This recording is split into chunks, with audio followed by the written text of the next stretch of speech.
মধ্য দিয়ে আসলে নির্বাচনী যে আমেজটা তৈরি হচ্ছে, সব মিলে প্রার্থী হিসেবে আসলে আপনার কি প্রত্যাশা? ধানের শীষের পক্ষে জোয়ার কেমন দেখছেন? আলহামদুলিল্লাহ, বিসমিল্লাহির রহমানির রহিম, আসসালামু আলাইকুম প্রিয় সাংবাদিক ভাইরা। আজকে গত 15 বছর আমাদের ভারপ্রাপ্ত চেয়ারম্যান দেশের বাইরের থেকেও মানুষের ভোটাধিকার ফিরিয়ে দেওয়ার জন্য আন্দোলন করে আজকে এটা ফাইনালি আমরা এজিপির দিকে যাচ্ছি ইনশাআল্লাহ। আমরা বাংলাদেশে যারা এই দেশের জন্য জীবন দিয়েছে তাদের আত্মার মাগফিরাত কামনা করি।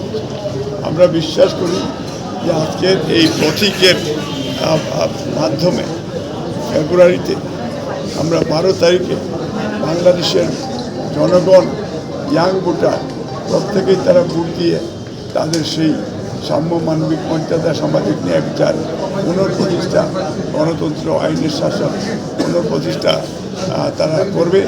এবং আমি আশা করছি ইয়াং ভোটার এবং গত 15 বছর যারা ভোট দিতে পারেন নাই তারা ধানের শীষে ভোট দিয়ে আমাদের জনাব তারেক রহমান আগামীতে এই দেশের প্রধানমন্ত্রী হবেন এই আশা ব্যক্ত করছি। এবং দক্ষিণ কে আমি কৃতজ্ঞতা জানাই যে আপনারা আমাকে সহযোগিতা সাহায্য করছেন। ধানের শীষের বিজয় নিশ্চিত করবে এলাকার মানুষ সবাইকে ধন্যবাদ। আলহামদুলিল্লাহ।